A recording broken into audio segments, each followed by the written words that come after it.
Hey folks, welcome back to Canada's Boxing Channel. I hope everyone's doing well, having a really nice Sunday. I just caught up on the Mikaela Mayer, Sandy Ryan fight and the Zepeda Farmer fight. So I'm a little late to the party, but in case you haven't seen anybody else's take on it, or even if you have, here's my take. So Mikaela won a clear unanimous decision over Sandy Ryan, essentially outworking her. And this fight was held in Vegas, welterweight, and the scores were 98-92, 97-93, 97-93. I figure those are fairly fair scores, to be honest with you. Mayer now moves to 21-2. Sandy Ryan is now 7-3-1. My take on it, honestly, I had some money on Sandy Ryan. So slightly disappointed with her performance, to be perfectly honest with you.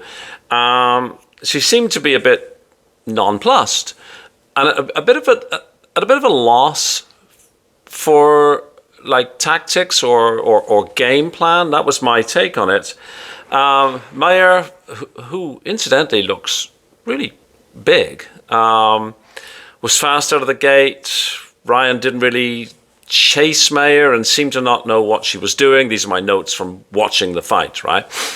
I was wondering if there's a case to be made, to be honest, for 3-minute rounds. And I had this conversation with somebody on the comment section when I was doing a preview of another female fight. And you know, I've gone back and forth on that because, to be honest, the 2-minute rounds are exciting, right? They're quick. It's a sprint. But for championship level fights, I don't know. I as you know, I'm not a big fan of female boxing. I know it sounds silly, but I don't like to see them getting hit. But there is a case to be made, I think, for 3-minute rounds, so people can sort of get their work done, if you know what I mean. Anyways, I'm sure that there's people out there who will agree with this, and there's people out there who will say no, it shouldn't be.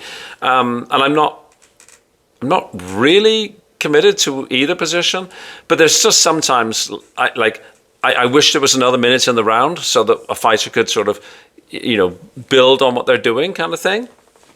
Mayer looked busier all the way through, to be honest, until about the 8th round, maybe something like that, 7th, 8th, and then Sandy Ryan seemed to sort of get herself organized, if that's a decent way of putting it.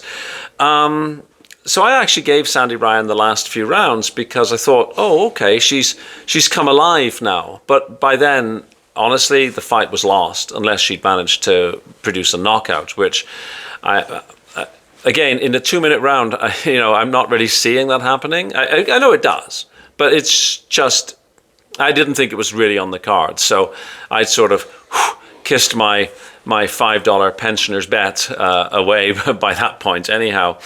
Overall, I thought it was a good fight. I think Sandy Ryan could have made more of it. And it's one of those things where I'm thinking, you know, when she gets up today, she's going to be kind of kicking herself for fighting the wrong fights and not leaving everything in the ring. So like I say, I had some money on Sandy, so I'm slightly disappointed. But Mikaela Mayer was justifiably the right winner, and I thought that those scores were accurate. I mean, even the 98-92, I wouldn't say was wrong. Now, moving on, so that was in Vegas. Now, moving on to Cancun in Mexico, we had William Zepeda and Farmer. Now, honestly, the story here is Farmer for me. Let's get to the scores first of all. 116, 112, 115, 113, 114, 114. So majority decision in favor of Zepeda. I was a bit surprised at the 114, 114. Like emotionally, yes, I wanted to give it to Farmer. But this, yeah, I mean, the result is that Zepeda outpointed Farmer. But Tevin, he's tough. Like, really tough. There's a lot of fighters who would have retired quit, taken a knee, however you want to call it. This guy is tough. Exciting fight. Toughness, just basically all my notes. Farmer showed how tough he is.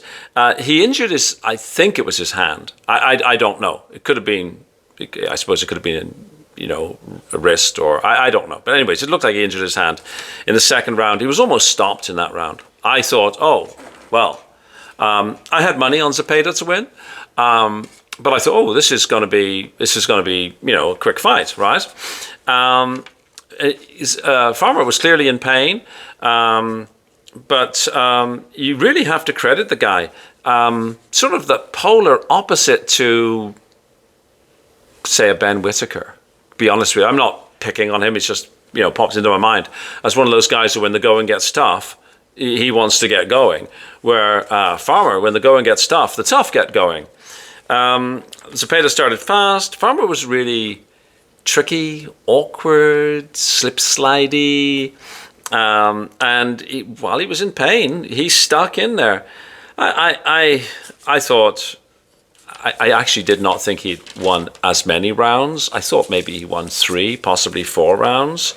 So I didn't think the fight was as close. Certainly not as well. Obviously, one judge scored it a draw.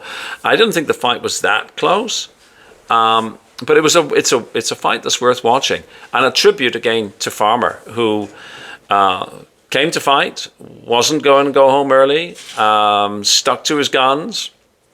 So where does Zepeda go now? Does he look at Shakur? I don't know. We'll have to see, right? But 2 fights that are worth watching.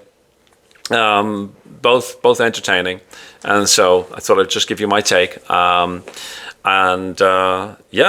story of Zepeda and Farmer is, I take my hat off to Farmer. Full credit to the guy. Zepeda must have wondered at some point, like, what have I got to do? I'm hitting this guy. Why is he still here? Kind of thing. But yeah, tough guy. Absolutely, maximum respect. Okay, please like, please share, please subscribe. Special treat coming up this afternoon. Guests on the show, and then I'm appearing on Andy's Cavern. So we're all going to collaborate and work together. Hopefully you find our conversation to be entertaining. Cheers, guys. Thanks. Bye-bye.